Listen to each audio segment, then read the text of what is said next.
نو خیر دی داد مات دغه ستاسو خپل سمې دی خو شعر به په غور باندې اورئ صحیح ده چې امن نظریې له د پرچار خبره وکړي په تاسو کې به څوک داسې د کار خبره وکړي چې امن نظریې له د پرچار خبره وکړي په تاسو کې به څوک داسې د کار خبره وکړي فتوا د غدارۍ دلته په هغه سړي لګي چې څوک د خپلې خاورې د اختیار خبره وکړي فتوا د غدارۍ دلته په هغه سړي لګي چې څوک د خپلې خاورې د اختیار خبره وکړي او وایي زما په شان د زړه په غم اخته به شي د خیره زما په شان د زړه په غم اخته به شي د خیره او زه خو دې خفه کړم خو خفه به شي د خیره او ستا زما په شان د زړه په غم اخته به شي د خیره زه خو دې خفه کړم خو خفه به شي د خیره او په لږ اوسل دا ډېر غرور هم ښه نه وي خو یي به یو څو ورځې دې پاتې دي دمه به شي د خیره او زما د نیش احساس په دې په سترګو کې غړېږي زما د نیش احساس په دې په سترګو کې غړېږي زما د مخ دیدن په زړنده به شي د خیره زما په زړه څه اوازه لګېده او ستا د راتللو اندازه لګېده زما په زړه څه اوازه لګېده او ستا د راتللو اندازه لګېده ستا د ستم ذکر به ټول وي پکې زما په قبر کې خازه لګېده او تا به د زاو زه ناره وهله تا به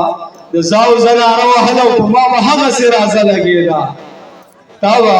د زاو زه ناره وهله په ما به هغسې رازه لګېده ستا لوپټه به یې پرده وي ګرانې زما په قبر کې خازه لګېده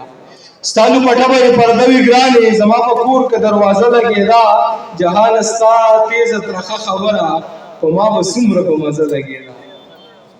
د جانان کډه په غره چرته تېرېږي او دا خبره مې په زړه چرته تېرېږي د جانان کډه په غره چرته تېرېږي دا خبره مې په زړه چرته تېرېږي چې اول دې جوټه کړې نه وي یاره په مرۍ کې مې اوبه چرته تېرېږي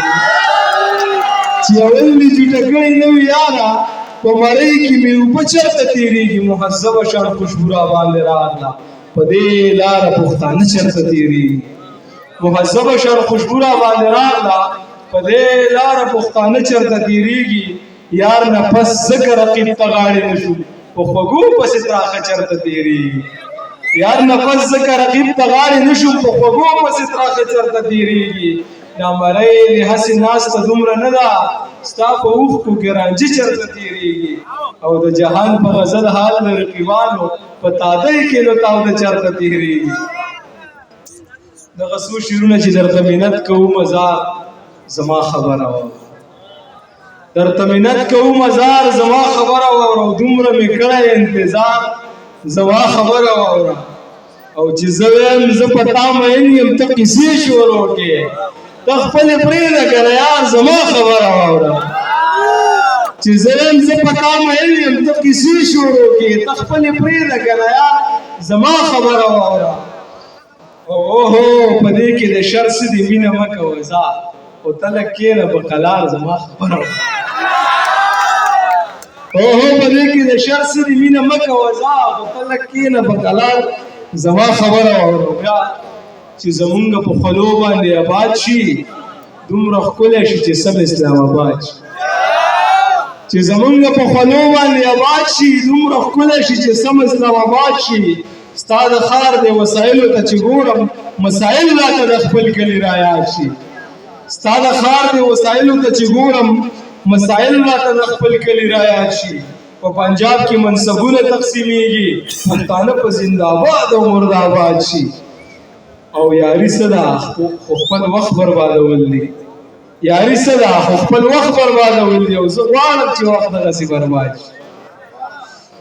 خوشحاله وم چې ما ګنې ریبار ساتلی دی خوشحاله وم چې ما ګنې ریبار ساتلی دی خبر شوم چې د ستوړي کې بیمار ساتلی دی او دا ځکه مې بټوه نه خالي کېږي د پیسو نه په دې کې مې د چا د زلفو تار ساتلی دی دا ځکه مې بټوه نه خالي کېږي د پیسو نه په دې کې مې د چا د زلفو تار ساتلی دی او بیا اخري غزل وایم دغه ملګري په فرمایش باندې چې ښه دیدن وکړه نظر مه خوځوه خدیدنو کا نظر مخوځوه ورکې راګوره خو ور مخوځوه لږ خیال کوه چې دا باجه څه وایي هرې خبرې ته سر مخوځوه لږ خیال کوه چې دا باجه څه وایي هرې خبرې ته سر مخوځوه ته لا زمونږ د سفر نه یې په قلار کې له وزر مخوځوه ته لا زمونږ د سفر نه یې په قلار کې له وزر مخوځوه ګزار کوه چې څه جواب یې درکوم ما ته د لرې کمر مخوځوه دوه مین ناستې مختصر سوری دی وخت ته قلار شه د لمر مخوځوه او جهانه خلک په شعر نه راپاڅي هسې دیګو باندې غر مخوځوه